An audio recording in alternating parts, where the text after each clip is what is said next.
Hello great മീഡിയാസിലേക്ക് സ്വാഗതം. ഇത് മലയാളത്തിൻ്റെ മാത്രമല്ല ഇന്ത്യയുടെ തന്നെ അഭിമാന യുഗമെന്ന് തന്നെ പറയാം. ഓസ്കാർ അക്കാദമി മ്യൂസിയത്തിൽ ലോക സിനിമകൾക്കൊപ്പം ആകെയുള്ള ഒരു ഇന്ത്യൻ ചിത്രം ഭ്രമയുഗം പ്രദർശനത്തിന് എത്തുന്നത് നാളെയാണ്. ഇവിടെ ആ ഒരു കാര്യം നമ്മൾ നേരത്തെ വീഡിയോ ചെയ്തതാണ്. അതുമാത്രമല്ല ഒരുമാതിരിപ്പെട്ട എല്ലാ ജനങ്ങൾക്കും ഇതറിയാവുന്ന കാര്യമാണ്. ഇന്ന് പുത്തനൊരു അപ്ഡേറ്റ് കൂടി വന്നിരിക്കുകയാണ്.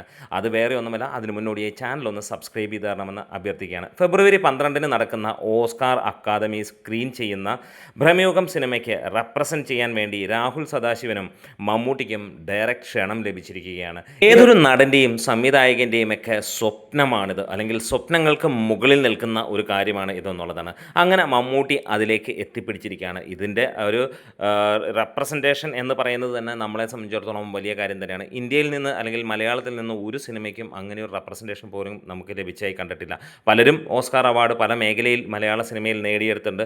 റസൂൽ പൂക്കുട്ടി നമുക്കറിയാവുന്നതാണ്. പക്ഷേ ഇങ്ങനെ ഒരു സിനിമ വരുമ്പോൾ ഒരു കാര്യം നമ്മൾ പലർക്കും അറിയാവുന്നതായിരുന്നു, വേറെ ഒന്നുമല്ല, ഈ ഒരു സിനിമ അതിനുള്ള റേഞ്ച് ഉണ്ട് എന്നുള്ളത്. മമ്മൂട്ടിയുടെ പ്രകടനവും അതേ റേഞ്ചിൽ നിൽക്കുന്നതാണ്. ഇവിടെ മലയാള സിനിമയിൽ കിടന്ന് അഭിനയമെന്ന് പറഞ്ഞ് അങ്ങോട്ടും ഇങ്ങോട്ടും ഫാൻ ഫൈറ്റ് നടത്തുന്ന പോലെയുള്ള കാര്യമല്ല എന്നുള്ളതും, മികച്ച ഒരു പിടി നല്ല നടന്മാരുള്ള മലയാളത്തിൽ അതിൻ്റെ അമരക്കാരനായി മമ്മൂട്ടി തുഴയാൻ തുടങ്ങിയിട്ട് കാലങ്ങളാകുന്നു എന്നുള്ളത് നമുക്കറിയാം. മമ്മൂട്ടിയെ വെല്ലാൻ ഒരു നടനുമില്ല എന്നുള്ളതാണ്.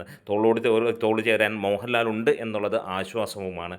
എക്സൈറ്റഡ് ആണ് എന്താണേലും ആളുകൾ പറയുന്നത്. മമ്മൂട്ടി തന്നെ പറയുന്നു, excited to share that Bramayugam will be screening as the only Indian film at the Academy Museum where the forest meets the sea.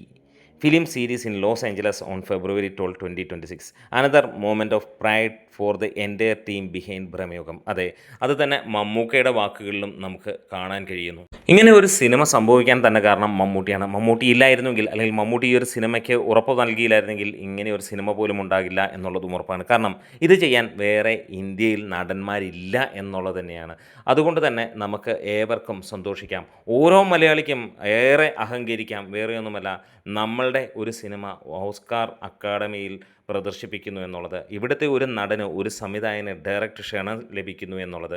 അപ്പോൾ കാത്തിരിക്കാം. അതിൻ്റെ ബാക്കിയുള്ള അപ്ഡേറ്റുകൾക്കും കാര്യങ്ങളുമൊക്കെ ആയിട്ട് തകർക്കട്ടെ, അതിഗംഭീരമാകട്ടെ. വരുന്ന നാളുകളിലും മമ്മൂട്ടി ഇതിനും മുകളിൽ മികച്ച സിനിമകൾ ചെയ്യട്ടെ, ഇതിനും മുകളിലുള്ള നല്ല സിനിമകളുമായി വരട്ടെ, ഞെട്ടിക്കട്ടെ എന്ന് ആശംസിക്കുകയാണ്. വീഡിയോസ് ഇഷ്ടമായെങ്കിൽ ഒന്ന് സപ്പോർട്ട് ചെയ്ത് തരാം. Great medias.